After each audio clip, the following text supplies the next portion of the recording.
एकादशी जिसको हरि प्रबोधनी कहते हैं उसका व्रत किया।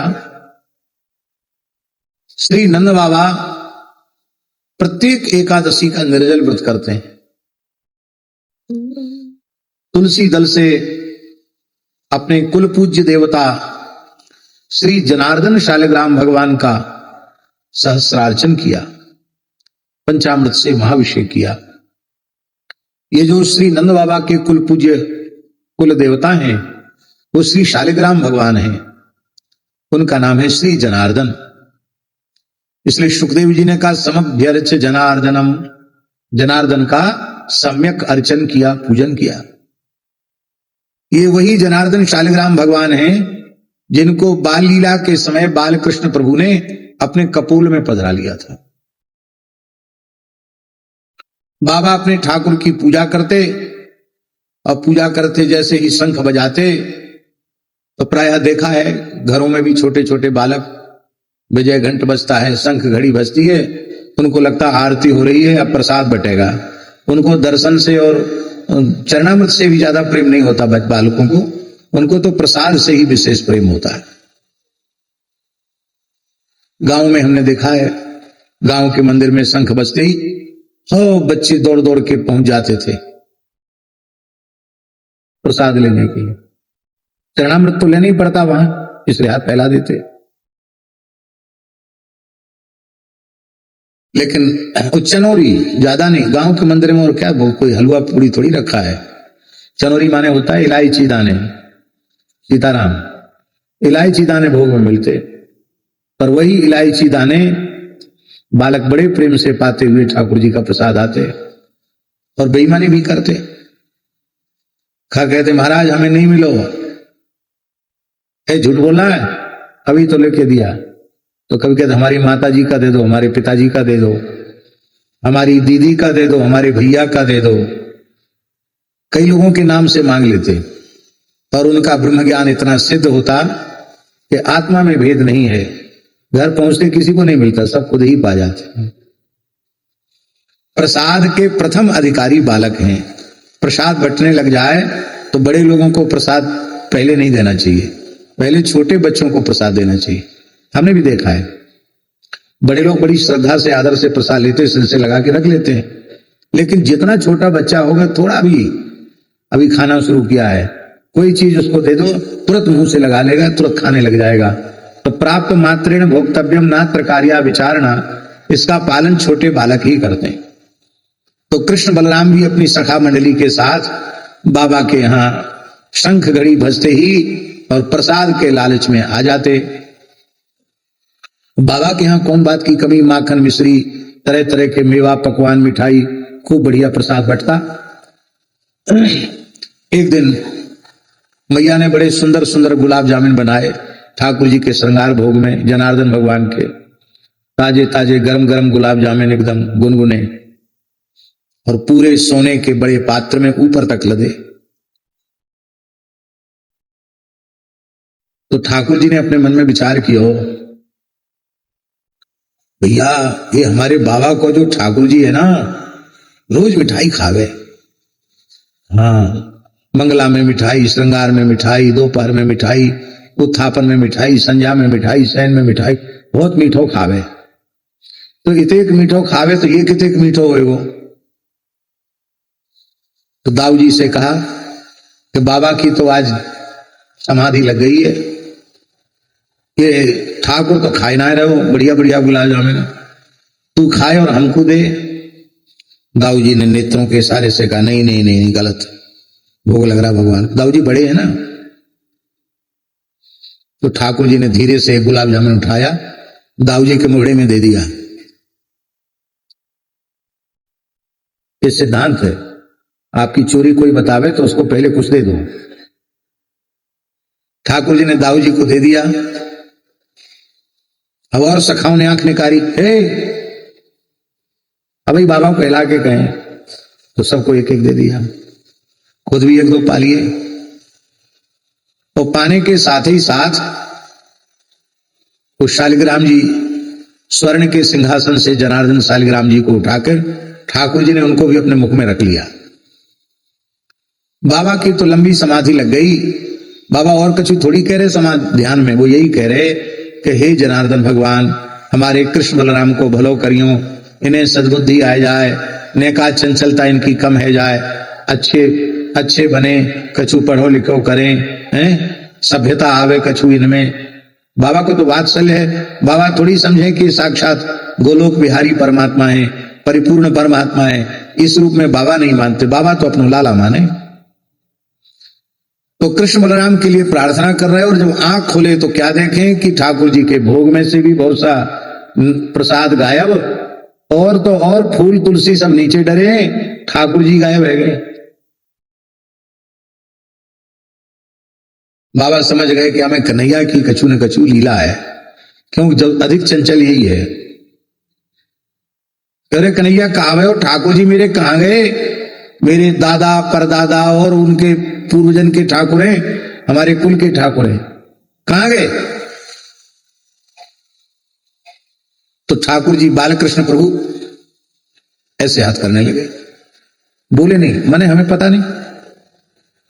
तो ये सब प्रसाद कहाँ गया? फिर ठाकुर जी ने कहा पता नहीं। बाबा ने कहा चोरे झूठ बोले? तो ठाकुर जी ने इशारा किया यही खा गए होंगे, हमको क्या पता, आप जानो, आपके ठाकुर जी जाने। बाबा बोले कन्हैया तेने मौन व्रत कबते ले रखे है, तू करे कछु बोले ना है, कहा बात है? ठाकुर तब तक ठाकुर जी के दाहिने कपोल पर दृष्टि गई, तो शालिग्राम जी यहां थे, तो गाल ऊपर उठा हुआ था। तो बाबा ने टटोल के, यही तो है हमारे ठाकुर जी। अरे कन्हैया तेने ठाकुर जी खाई लिए। मोहड़े में उंगलियां डाल के शालिग्राम जी निकाले, रोने लगे, हे नारायण भगवान, हमारे लाला की रक्षा करियो, छोटो सो बालक है, भोरो कछु नहीं जाने बिचारो, या के अपराध को क्षमा करियो। ये हमारो लाला दीर्घायु हो गए। यमुना जी के जल से स्नान करायो, फिर ठाकुर जी को पंचामृत से स्नान करायो, फिर चंदन अर्पित कियो, तुलसी जल पधराई, रोई रोई के प्रार्थना करने लगे कि प्रभु हमारे लाला कन्हैया के अपराध को क्षमा करियो, भोरो बालक है, छोटे बालकन के अपराध ध्यान में ना रखे जाए। अब फिर भोग लगाया, अब की बार सोचिए आंख खोल के भोग लगाएंगे, फिर ये चंचलता ना करे। अब तो आंख खोल के भोग लगा रहे तो कोई बात ही नहीं थी। बाबा ने कही कन्हैया सांची सांची बता, ये हमारे ठाकुर जी को प्रसाद कहां गयो? तो ठाकुर जी तो कुछ बोले नहीं, सखाओं ने बता दिया कि आने एक गुलाब जामुन तो दाऊए दियो, फिर खुद खाओ, अब हमने आंख दिखाई तो हम उनको दियो। हम सब पहले कह रहे लालाओ बताओ ठाकुर जी के भोग सर्वे के पहले तुम सबरे खाए गए? तो अच्छा कन्हैया चलो कोई बात ना, तेने शालिग्राम जी मुख में क्यों दे लिए? ठाकुर जी बोले भोरे पंते बोले बाबा हमने सोची कि ये हमारा जो घर को ठाकुर जी है ना, ये रोज बढ़िया बढ़िया मिठाई खावे, तो या के प्रसाद में जब इतना स्वाद आवे तो या में कितना स्वाद होएगा। जब या के, हमारी भाषा समझ रहे हैं आप लोग कि नहीं समझ रहे हैं? आयंगार जी समझ रहे हैं? या के प्रसाद में इतना स्वाद आवे तो या में कितना स्वाद होएगा। पर बाबा सच्ची बात है, या के प्रसाद में ही स्वाद है, या में नहीं कोई स्वाद ना है, ना ये खट्टो है, ना मीठो है, ना चरपरो है, ये तो बस ऐसा ही है। और एक बार श्री गोविंद नाम का उच्चारण करे उसका पुण्य है। तो कहते काशी में चंद्र ग्रहण के समय 1 करोड़ गायों का दान करने वाले उस दाता के पुण्य से एक बार प्रेम पूर्वक गोविंद नाम का उच्चारण करने वाले का पुण्य 100 गुना दे गए। तो हमारे सामने की श्री सुदामा कुटी में एक भंडारा हुआ, एक बहुत बड़े पुलिस अधिकारी थे, वो रिटायर्ड हो गए थे, तो उन्होंने रिटायर्ड होने के बाद बड़ा भंडारा किया। 5-6 तरह की तो मिठाइयां बनी थी, बड़ा भंडारा था, और खूब दक्षिणा थी, और खूब लोगों ने प्रेम से पाया। जिसने पाया सब बीमार हुए। और अच्छे भजन करने वाले साधुओं को भी मार पिटाई, मार काट और खून खच्चर यही सब दिखाई पड़ा। तो भैया वही सब करके धन कमाया होगा, बोले चलो इतना साधुओं को खिला दो, पाप कट जाएगा। उसके बाद प्रायः सब बीमार हुए। मेरे सामने की घटना है, जो नहीं खाए वो बच गए, बाकी सब बीमार हुए। इसीलिए हमारे यहां प्राचीन काल में भंडारा कराने वाले से भी पूछा जाता था, भैया तुम्हारा काम धंधा क्या है, तुम्हारा यह धन न्यायोपार्जित है कि नहीं, सकाम भाव से तो नहीं भोग लगा रहे हो, निष्काम भाव से सेवा कर रहे हो। तो हाँ, निष्काम भाव से साधु सेवा करोगे तो ही साधु सेवा का पुण्य मिलेगा। साधु सेवा का फल क्या है? शरीर संसार से वैराग्य और भगवत चरणारविंद में अनुराग, यही साधु सेवा का फल है। और इसी संकल्प को लेकर के साधु सेवा करनी चाहिए। इसलिए गोकर्ण जी महाराज ने सावधान किया, सेवस्व साधु पुरुषान जही काम तृष्णाम, काम तृष्णाम जही और साधु पुरुषान सेवस्व। काम तृष्णा को त्याग करके साधु पुरुषों की सेवा करो, ये भगवान की आज्ञा है, गोकर्ण जी की आज्ञा है। तो अशुद्ध अन्न खाने के कारण असुरों को अवसर मिल गया। ये सब के सब असुराविष्ट थे, इसलिए द्रौपदी की सहायता नहीं कर सके।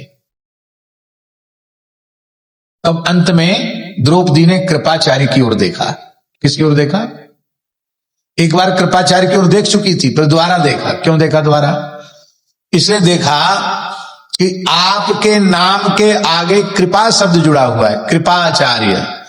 तो तुम्हारे नाम के आगे ही कृपा शब्द है, और कृपा करने वाले तो आचार्य ही होते हैं, गुरु ही होते हैं। जय जय जय हनुमान गोसाई, कृपा करहु गुरुदेव की नाई।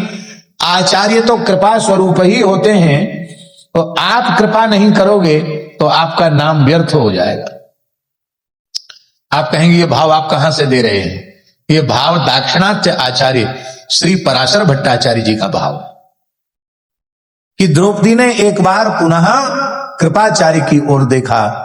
कृपाचार्य समझ गए, यदि कोई जिज्ञासु गुरु के सामने जिज्ञासा करे तो उसका समाधान गुरुजनों का करना धर्म है। तो समझ गए ये क्या पूछना चाह रही है। तब श्री कृपाचार्य जी ने संकेत में उपदेश किया। अंतःकरण शुद्ध हो तो 18 अध्याय गीता नहीं सुनानी पड़ेगी, संकेत में बोध हो जाएगा। और चित्त अशुद्ध हो तो उसके लिए दीर्घ काल तक प्रयत्न करना पड़ेगा। द्रौपदी का अंतःकरण शुद्ध है। कैसे शुद्ध है? अंतःकरण शुद्ध कैसे होता है? गोस्वामी जी के शब्दों में, प्रेम भगति जल बिनु रघुराई, प्रेम भगति जल बिनु रघुराई, अभयंतर मल कबहु की जाई, अभयंतर मल कबहु की जाई। प्रेम लक्षणा भक्ति के बिना अंतःकरण के मल की निवृत्ति होती नहीं है।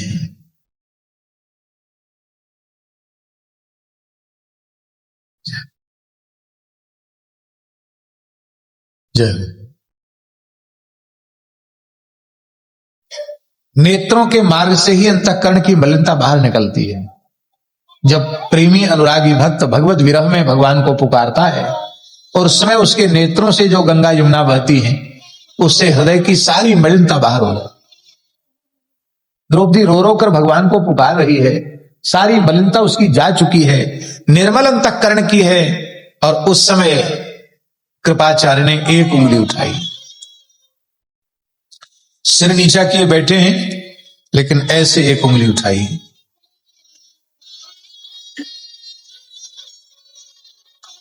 मानो कृपाचार्य जी ने संपूर्ण उपदेश कर दिया।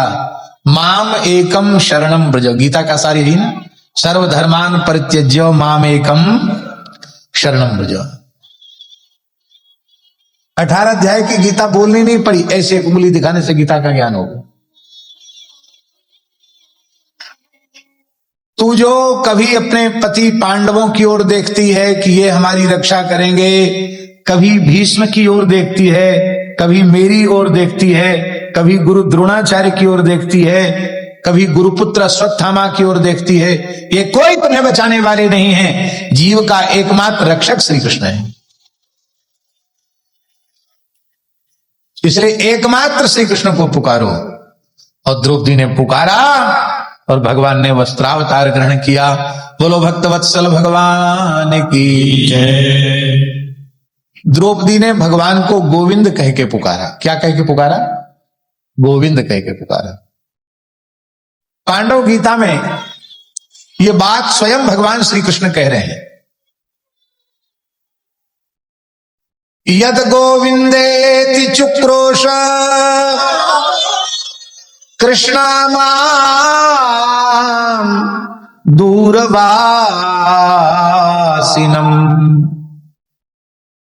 रण में तत्प्रवृद्धम में हृदयान्नाप सरपति।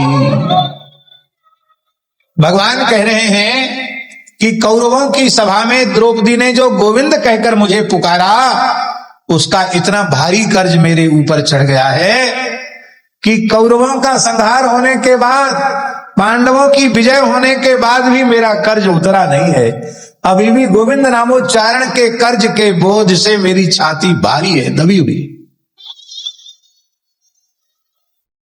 आहा, हृदयान्नाप सरपति। ये गोविंद नाम इतना प्यारा क्यों है ठाकुर जी को? क्योंकि उनकी आराध्या, उपास्या, पूज्या गौ माता के द्वारा रखा हुआ नाम है। सुरभि गाय के द्वारा रखा हुआ नाम है। अभ्यसिंचत दाशारहम गोविंद इति चाभ्यधात। गोविंद नामकरण गौ माताओं ने किया है, इसलिए भगवान को प्रिय है। द्रौपदी ने गोविंद कह के क्यों पुकारा? इसमें व्यंजना है। इसमें यह भाव अभिव्यंजित हो रहा है कि हे प्रभु, आप गोविंद हैं, गोरक्षक, गोपालक, गो उपासक हैं, और मैं गाय हूं, और ये कौरव कसाई हैं। इन 100 कसाईयों के बीच में यह अकेली गाय फंस गई है। हे गोविंद, इन कसाईयों से इस गाय को छुड़ाओ। वहां द्रौपदी ने अपने को गाय माना और श्री कृष्ण को गोविंद माना। गोविंद नाम की बड़ी महिमा है। ग्रहण के समय मदन लाल जी, चंद्र ग्रहण का पर्व काशी का होता है और सूर्य ग्रहण का पर्व कुरुक्षेत्र का होता है। चंद्र ग्रहण के पर्व पर काशी में जाकर 1 करोड़ गायों का दान त्रिकाल संध्योपासन करने वाले, गायत्री जप करने वाले वेदज्ञ ब्राह्मणों को, सदाचारी ब्राह्मणों को 1 करोड़ गायों का दान चंद्र ग्रहण के अवसर पर काशी में जाकर किया जाए। संभव है? बोलो, संभव है? 1 करोड़ गाय काशी में कहां खड़ी करोगे? अब तो जगह ही नहीं। फिर इतने ब्राह्मण जो त्रिकाल संध्या करने वाले हैं, वेद पारायण करने वाले हैं, पवित्र सदाचार संपन्न, खोजने से कहां मिलेंगे? इतनी बड़ी संख्या में गोवंश का संहार हो रहा है कि 1 करोड़ वेद लक्षणा, पयस्विनी, सीधी साधी सुलक्षणा गाय कहां से मिलेंगी? इस सब की सब चीजें वर्तमान के युग में कम संभव है। बड़ी कठिनाई से किसी को कोई ऐसा करे, शायद हो जाए तो हो जाए, नहीं संभव, नहीं समझ में आती। काशी में जाकर चंद्र ग्रहण के समय 1 करोड़ गायों का दान वेदज्ञ ब्राह्मणों को किया जाए। जिस ग्रहण के काल की ऐसी महिमा है, सर्वम गंगा समम तोयम सर्वे व्यास समाद्विजा। ग्रहण के काल में सामान्य जल भी गंगा जल के तुल्य हो जाता है, और ब्राह्मण मात्र भगवान कृष्ण द्वैपायन वेद व्यास के तुल्य हो जाता है। और उस ग्रहण के काल में काशी में जाकर दान करें, उसका पुण्य, और एक बार श्री गोविंद नाम का उच्चारण करे, उसका पुण्य। तो कहते काशी में चंद्र ग्रहण के समय 1 करोड़ गायों का दान करने वाले उस दाता के पुण्य से एक बार प्रेम पूर्वक गोविंद नाम का उच्चारण करने वाले का पुण्य 100 गुना अधिक है।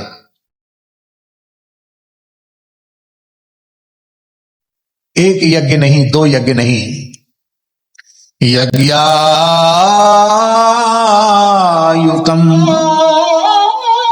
10,000 यज्ञ करे, सविधि जीवन में एक यज्ञ हो जाए ये भी कम संभव है। वर्तमान समय में तो बहुत कठिन है यज्ञ होना, शुद्ध पदार्थ ही नहीं मिल रहे जिनसे आप यज्ञ करेंगे। कथनचित सारी व्यवस्था आप जुटा लें तो भी 10,000 यज्ञ कैसे करेंगे, पर 10,000 यज्ञ करें, दक्षिणा दें, यज्ञांत अविवृत स्नान करें, कितना पुण्य होगा। 10,000 यज्ञ करने वाले, दक्षिणा देने वाले दाता के पुण्य से एक बार श्री गोविंद नामोच्चारण करने वाले का पुण्य अधिक है। गोविंद नामोच्चारण करने वाले के पुण्य की बराबरी 10,000 यज्ञ करने वाले दाता का पुण्य भी नहीं कर सकता।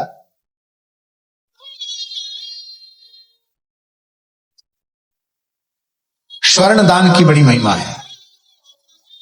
सुमेरु पर्वत के समान स्वर्ण राशि पवित्र ब्राह्मणों को दान की जाए, उसका पुण्य, और केवल एक बार गोविंद नाम उच्चारण करे उसका पुण्य बराबर नहीं हो सकता। 16वें अंश की बराबरी नहीं कर सकता। कलाम नारहंति षोडशीम, 16वें अंश की बराबरी नहीं कर सकता। भगवान नाम का महात्म्य अनंत गुणित है। इसका मतलब यह मत आप लगा लेना कि गोदान, भूमिदान, स्वर्णदान, यज्ञ ये सब नहीं करने चाहिए। ये तो गीता जी में लिखा है, पावनानि मनीषिणाम, सबको पवित्र करने वाले हैं, भगवान वेद की आज्ञा करना चाहिए, पर इनको करते हुए भी प्रधानता भगवान नाम की ही रखनी चाहिए। भगवान नाम का जप करते हुए ये सब किया जाएगा तो अनंत अनंत अनंत गुणित हो जाएगा। हर काम में भगवान नाम को प्रधान रखो। श्री गोकोटि दानम ग्रहणे सुकासी, गोकोटि दानम ग्रहणे सुकासी, माघे प्रयागे शतकल्पवासी, माघे प्रयागे शतकल्पवासी। प्रयाग में 100 वर्ष तक प्रत्येक माघ में कल्पवास करे। माघे प्रयागे शतकल्पवासी, माघे प्रयागे शतकल्पवासी। 100 कल्पवास करने वाले का पुण्य और एक बार गोविंद नामोच्चारण करने वाले का पुण्य बराबरी पर नहीं हो सकता। गोविंद नामोच्चारण करने वाले का पुण्य अधिक है। माघे प्रयागे शतकल्पवासी, माघे प्रयागे शतकल्पवासी। यज्ञायुतम मेरु सुवर्ण दानम, यज्ञायुतम मेरु सुवर्ण दानम, गोविंद नाम्ना न भवेच्च तुल्यम, गोविंद नाम्ना न भवेच्च तुल्यम। गोविंद नाम की समता नहीं कर सकता। इसलिए गोपाल मंत्र में गोविंद नाम आया। अष्टादशाक्षर जो श्री गोपाल मंत्र है उसमें श्री गोविंद नाम आया है। बहुत प्रिय है भगवान को गोविंद नाम।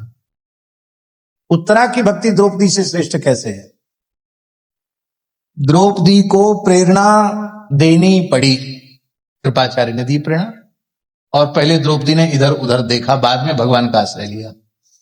पर उत्तरा के गर्भ पर जब अश्वत्थामा ने ब्रह्मास्त्र का प्रयोग किया, उसमें कोई पांडव वनवास जैसी परिस्थिति में नहीं है। युधिष्ठिर चक्रवर्ती सम्राट हैं, पांडवों पर कोई संकट नहीं। उत्तरा के ऊपर संकट आया था तो सबसे पहले अपनी सासू मां द्रौपदी को कहती कि मां मुझे बचाओ, अथवा अपनी ददिया सास कुंती से कहती कि मुझे बचाओ, अथवा अपने ससुर अर्जुन से कहती मुझे बचाओ, अपने ज्येष्ठ ससुर युधिष्ठिर से कहती, भीमसेन से कहती मुझे बचाओ। पर धन्य है उत्तरा ने किसी की ओर नहीं देखा, केवल एकमात्र श्री कृष्ण की ओर देखा। इसलिए जिसका आश्रय जितना अधिक सुदृढ़ है वह उतना ही श्रेष्ठ भक्त है। अन्याश्रय जिसका जितना कम है वह उतना श्रेष्ठ भक्त है। तो उत्तरा में अन्याश्रय का लेश मात्र भी नहीं, केवल कृष्णाश्रिता है। इसलिए भगवान ने उत्तरा के गर्भ में प्रवेश किया। आप सोचो, देवकी के गर्भ में प्रवेश किया भगवान ने, तो कितनी तपस्या देवकी ने की होगी। कौशल्या के गर्भ में प्रवेश किया, कौशल्या ने कितनी तपस्या की होगी। यशोदा ने कितनी तपस्या की होगी।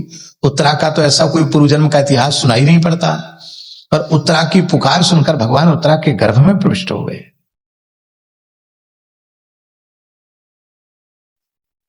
कहते ना सहोदर भ्राता, तो दूसरे में सहोदरत्व तो कितने अंश में है नहीं है भगवान जाने, पर परीक्षित तो श्री कृष्ण के सहोदर भ्राता है। साथ ही साथ पेट में रहे तो सहोदरत्व तो है कि नहीं। गर्भ की रक्षा गदा घुमाकर की है। गदा इतनी तेजी से घुमाई कि गदा ही चक्र हो गई।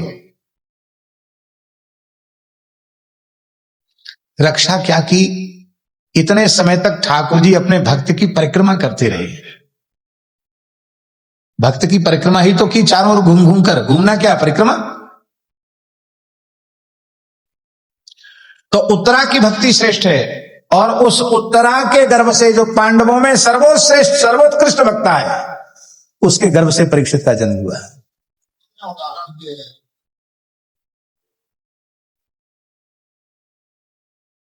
सृष्टि में सर्वाधिक भाग्यशाली भक्त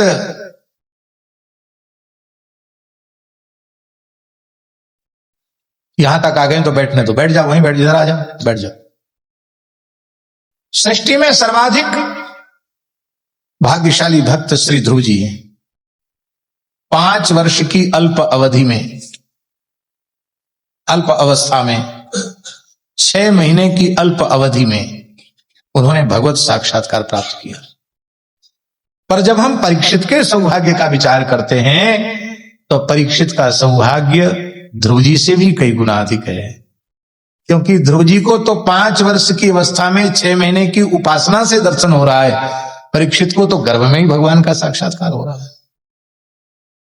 ध्रुव जी को थोड़ी देर के लिए हो रहा है, इनको तो लगातार 9 महीने तक। आप 9 महीने कैसे कहते हैं? परीक्षित अपनी माता के गर्भ में 1 वर्ष रहे। जिसमें उत्तरा के गर्भ पर ब्रह्मास्त्र का प्रयोग किया गया उसमें 3 महीने का गर्भ था, तो 9 महीना भगवान गर्भ में रहे, पूरे 9 महीना गर्भ के भीतर भगवत साक्षात्कार। और जब परीक्षित का जन्म हुआ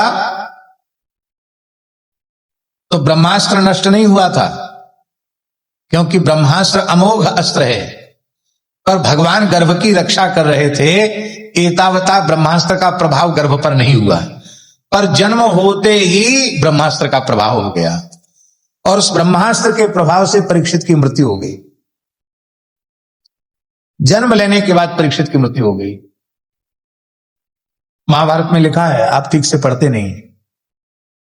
परीक्षित मृत बालक पैदा हुआ है यह जान करके उत्तरा करुण क्रंदन करने लगी, प्रभु मैंने आपका आश्रय लिया था, ये क्या हुआ? द्रौपदी, कुंती सब रो रही है, सुभद्रा रो रही है।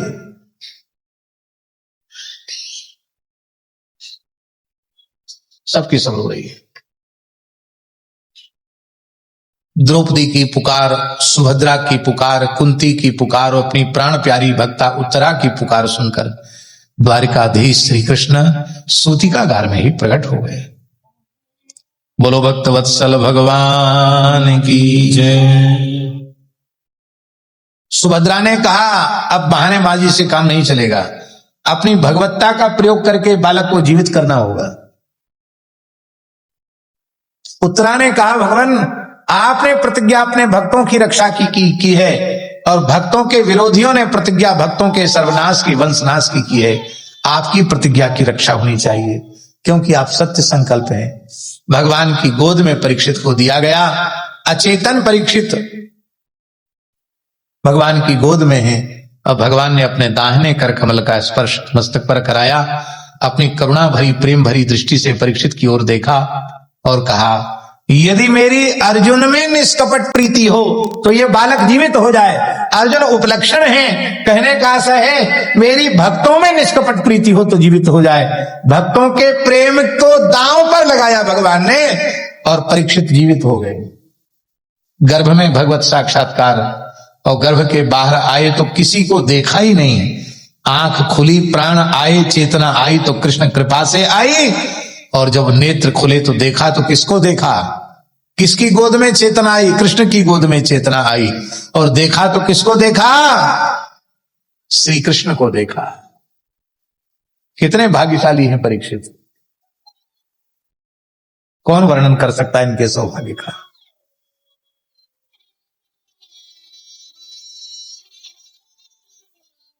जिन चितए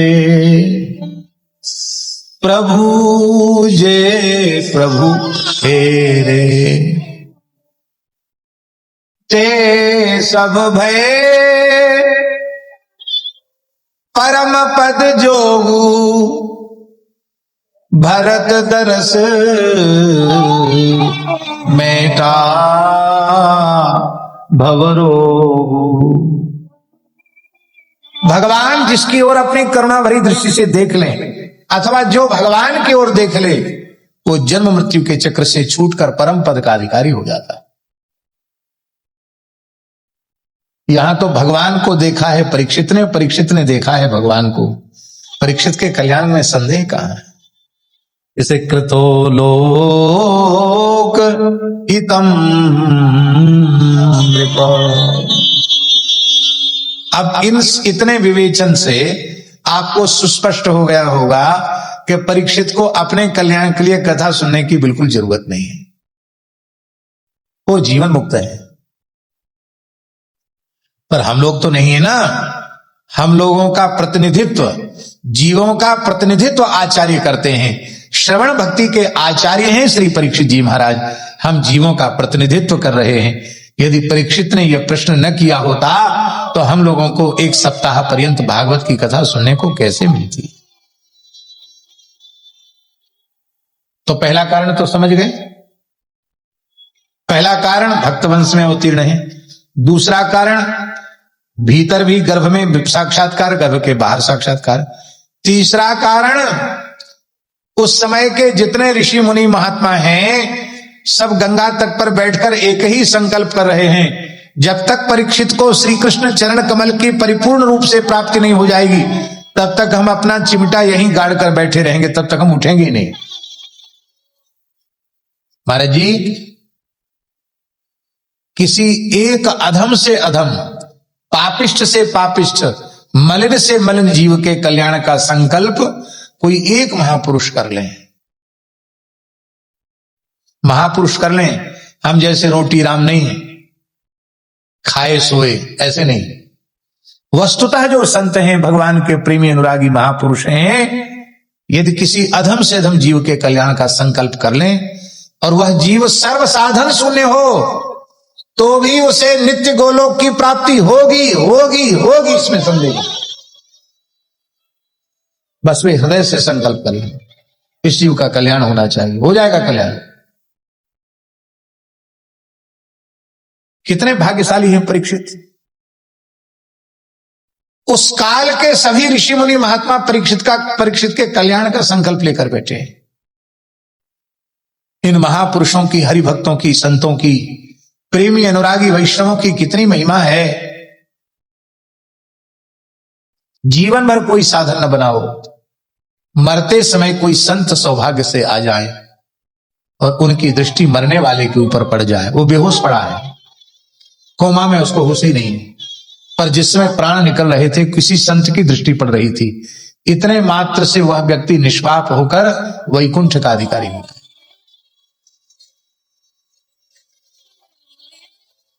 यह भी नहीं हुआ, मरते समय संत की दृष्टि नहीं पड़ी, मरने के बाद मृतदेह पर दृष्टि पड़ गई तो भी भगवत धाम जाने का अधिकारी हो जाएगा। हो ये प्रेमी अनुरागी संत। इतना भी नहीं हो पाया, स्मशान में पहुंच गया, आग लगा दी गई, चिता जल रही है, संत जमुना जी गंगा जी नहाने पहुंचे थे, स्वाभाविक उनकी नजर उधर घूम गई, धू धू करती हुई चिता को उन्होंने देख लिया, इतने से भी वह मुक्त हो जाएगा। आप कहेंगे कि सब बढ़ा चढ़ा के बोल रहे हो आप। हम बढ़ा चढ़ा के नहीं बोल रहे हैं। विधि हरिहर कवि को विद्वानी, कहत साधु महिमा सकुचानी। सोनो सन कहीं जात न कैसे, शाक बणिक मणि गुण गण जैसे। शाक बणिक मणि गुण गण जैसे। भक्तमाल में भक्तराज कमधुज जी का चरित्र है। किसका चरित्र है आनंद जी? कमधुज जी। ये राजस्थान के थे, उदयपुर स्टेट के थे। चार भुजा जी है ना, चार भुजानाथ, चार भुजा जी के भगत थे।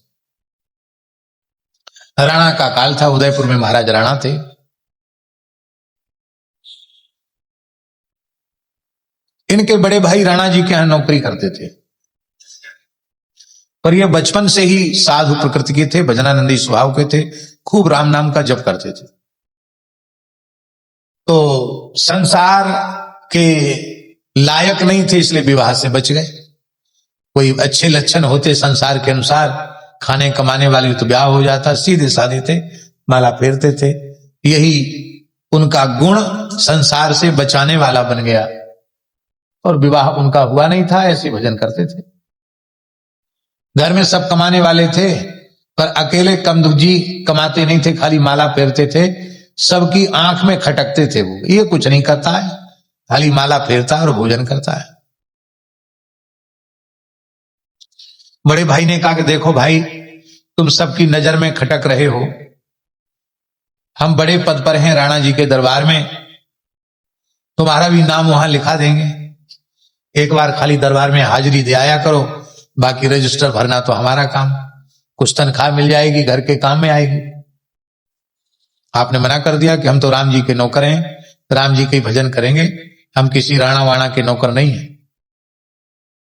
का खाते तो हो, हम किसी मनुष्य का दिया नहीं खाते, राम जी का दिया खाते हैं। तो यहां क्यों रहते हो? यहां नहीं रहेंगे, आपकी इच्छा नहीं तो जंगल में रहेंगे।